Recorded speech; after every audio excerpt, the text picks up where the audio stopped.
Gold trusted gold buyers మీరు తాకట్టు పెట్టిన బంగారాన్ని విడిపించి ఈ రోజు ఉన్న మార్కెట్ ధరకు కొనబడును. హాయ్ హలో నమస్తే, welcome back to our channel. నేను మీ వైషు. ఎంసెట్ ఎగ్జామ్స్ అయితే అయిపోయినాయి, రెస్పాన్స్ షీట్ కూడా వచ్చేసింది. మరి కట్ ఆఫ్స్ ఎలా ఉన్నాయి, లాస్ట్ ఇయర్ పేపర్కి ఈ ఇయర్కి ఎంత డిఫికల్టీ పెరిగిందని చెప్పుకోవచ్చు, కౌన్సిలింగ్ ఎప్పుడు ఎక్స్పెక్ట్ చేయాలి అనే విషయాలని నాతో పాటు మాట్లాడడానికి ఎడ్యుకేషన్ కౌన్సిలర్ ఎస్ఎస్వి సంతోష్ గారు ఉన్నారు, స్పాక్ డైరెక్టర్. సో సార్తో మాట్లాడి చాలా విషయాలు తెలుసుకుందాం. Hello sir. నమస్తే అండి, థ్యాంక్స్ ఫర్ హ్యావింగ్ మీ. నమస్తే సార్. సో ఎగ్జామ్స్ అయితే అయిపోయినాయి, ఫస్ట్ డే మామూలుగానే టెన్షన్తో ఉంటారు చాలా మంది. సో లాస్ట్ ఇయర్కి ఈ ఇయర్కి ఎంత డిఫికల్టీ పెరిగిందని చెప్పుకోవచ్చు? సో యాక్చువల్లీ ఈసారి one of the most difficult exams EAMCET examination. అంటే ఎవ్రీ ఇయర్ మనం ట్రెండ్ కూడా చూస్తే లాస్ట్ 10 years నుంచి డిఫికల్టీ లెవెల్ అనేది పెరుగుతూనే ఉంది. లాస్ట్ 3-4 years నుంచి అబ్జర్వ్ చేసింది ఏంటంటే జేఈ కన్నా ఎక్కువ డిఫికల్ట్ పేపర్ సెట్ చేస్తున్నారు ఎంసెట్ లో. ఈసారి లాస్ట్ ఇయర్ కన్నా అయితే డెఫినెట్లీ డిఫికల్ట్ ఉంది పేపర్. సో కట్ ఆఫ్స్ అనేవి లాస్ట్ ఇయర్ కంపేర్డ్ ఈసారి తక్కువ అవ్వచ్చు because of the difficulty level of the paper. So students వరి అవ్వాల్సిన అవసరం లేదు that it's a difficult paper అని. డిఫికల్ట్ ఉంటే అందరికీ డిఫికల్ట్ ఉంటుంది. సో కట్ ఆఫ్స్ అనేది automatically will come down. So తక్కువ కట్ ఆఫ్స్ లో they can get in to good colleges అన్నమాట. సో వరి అవ్వాల్సిన అంత అవసరం లేదు. బట్ స్లాట్స్ వైజ్ ఏమైనా డిఫికల్టీ పెరిగిన ఛాన్స్ ఏమైనా ఉందంటే? యా డెఫినెట్లీ అండి. ఇప్పుడు చూడండి, ఇదివరకు మా టైంలో EAMCET use to be only on one single day, ఒకటే రోజు కండక్ట్ చేసేవారు పెన్ అండ్ పేపర్ ఫార్మాట్. ఈ ఆన్లైన్ ఫార్మాట్ లో కన్వర్ట్ చేసాక ఏమైందంటే డిఫరెంట్ స్లాట్స్ లో ఎగ్జామ్స్ అనేది కండక్ట్ చేస్తున్నారు. సో ఆబ్వియస్లీ కొంచెం డిఫికల్టీ లెవెల్ అనేది వేరీ అవుతుంది స్లాట్ బై స్లాట్, కానీ డ్రాస్టిక్ డిఫరెన్స్ ఉండదు. ఫర్ ఎగ్జాంపుల్ ఈసారి May 2nd second shift and May 4th second shift అనేవి డిఫికల్ట్ స్లాట్స్ అని చెప్పొచ్చు compared to the other slots. So కొన్ని స్లాట్స్ ఏమో ఈజీ టు మోడరేట్, కొన్ని ఏమో moderate to difficult. But difficulty level overall తీసుకుంటే it was a difficult paper compare to last year. అన్ని slots compare చేస్తే అది డిఫికల్ట్ అనే చెప్పుకోవచ్చు. సో ఈ డిఫికల్టీ లెవెల్ అనేది కూడా వాళ్ళు ఎందుకంటే అన్ని స్లాట్స్ ఉన్నాయి కాబట్టి సేమ్ లెవెల్ ఆఫ్ పేపర్ ఇవ్వడం ఇంపాసిబుల్ యాక్చువల్లీ.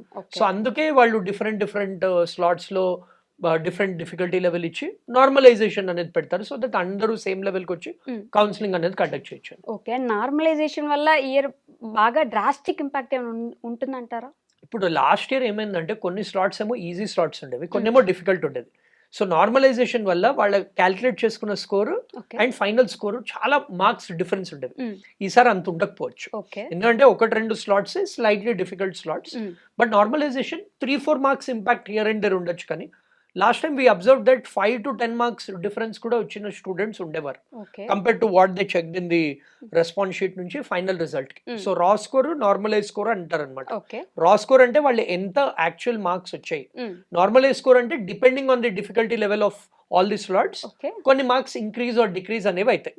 అవి స్టాటిస్టిక్స్ వాడి యావరేజ్ స్కోర్, ఎర్రర్ మొత్తం చూసి అవుట్లైర్స్ చూసి అది క్యాల్కులేట్ చేస్తారు అనమాట. ఈసారి గుడ్ న్యూస్ ఏంటంటే అంత డిఫరెన్స్ ఉండకపోవచ్చు మేము అబ్జర్వ్ చేసిన అనాలిసిస్ ప్రకారం అయితే. అండ్ కట్ ఆఫ్స్ ఎలా ఉండబోతుంది అంటే? So cut offs for example మనకి క్వాలిఫైయింగ్ కట్ ఆఫ్ అనేది లాస్ట్ ఇయర్ సేమ్, అంటే 40 మార్క్స్ వస్తే వాళ్ళు క్వాలిఫై అవుతారు. ఈసారి we can observe one thing that ఎక్కువ మంది చాలా మంది స్టూడెంట్స్ క్వాలిఫై అవ్వరు ఈసారి ఎక్స్పెక్ట్ చేస్తున్నాము. ఎందుకంటే చాలా మంది స్టూడెంట్స్ కి బిలో 40 స్కోర్ వచ్చింది. బిలో 40 స్కోర్ ఎర్లీ 30s లో వస్తే క్వాలిఫై అవ్వడం ఇంపాసిబుల్. సో అది క్వాలిఫికేషన్ అంటే ఆ క్వాలిఫైయింగ్ మార్క్ వస్తే కౌన్సిలింగ్ ప్రాసెస్ లో పార్టిసిపేట్ చేయొచ్చు. They are eligible for counselling. అంటే టాప్ కాలేజెస్ రావు 40 స్కోర్. సో జనరలీ ఏంటంటే 80 is the average score to get into top 10 colleges. ఈసారి 60 to 65 కి మాత్రమే they can get into top colleges. For example, last year around 70 total, 67.5 70 total కి they got a seat below 10,000 rank, below 10,000 rank వచ్చింది.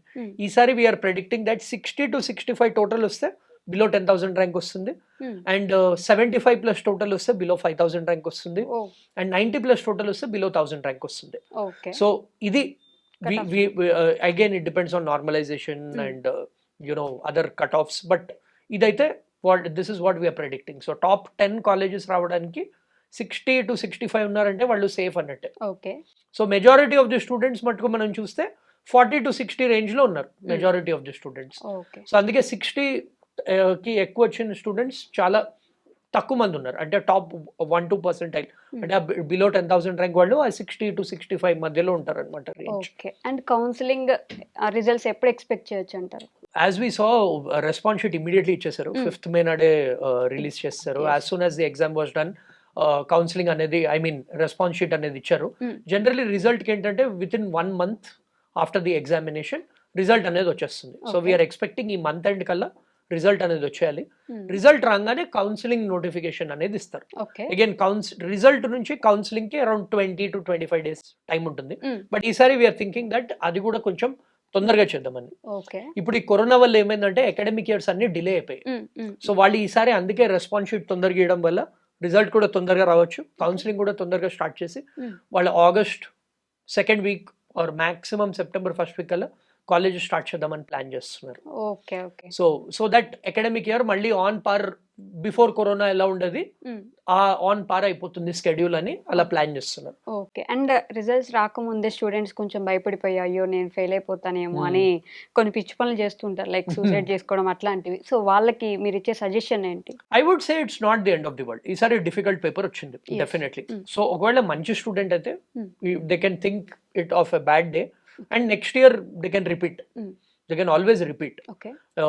ఎందుకంటే వాళ్ళకి JEE mains అనేది actually 6 months లోనే వాళ్ళకి జేఈ మెయిన్స్, దాని తర్వాత మన ఎంసెట్ ఎగ్జామ్ నెక్స్ట్ ఇయర్ కూడా వాళ్ళు రాసుకోవచ్చు. It's not the end of the world. Engineering లో అడ్వాంటేజ్ ఏంటంటే private university exams separate conduct చేస్తాయి, like GITAM, Manipal, KL university, then BITSAT, చాలా ఆప్షన్స్ ఉన్నాయి. సో అండ్ ఇంజనీరింగే కాదు వేరే స్ట్రీమ్స్ లైక్ బీబీఏ కూడా, బీకామ్ గానీ కూడా వాళ్ళకి ఆప్షన్స్ అనేవి ఉంటాయి. సో అది కౌన్సిలర్స్ వాళ్ళు సజెస్ట్ చేస్తారు. So it's not the end of the world. And ఇంకోటి ఏంటంటే this is for especially students who got below 40 అంటే క్వాలిఫైయింగ్ అనేది డిఫికల్ట్. అదే 40 to 60 వచ్చింది అనుకోండి, they still have a chance to get in to decent colleges, decent courses. వాళ్ళకి reservation కానీ sports quota కానీ అవి ఏమైనా ఉంటే టాప్ కాలేజెస్ వచ్చే ఛాన్స్ కూడా ఉంది ఈ స్కోర్ తో. అదే 60+ స్టూడెంట్స్ కి as I told you top 10 colleges వచ్చే ఛాన్సెస్ ఆర్ గుడ్.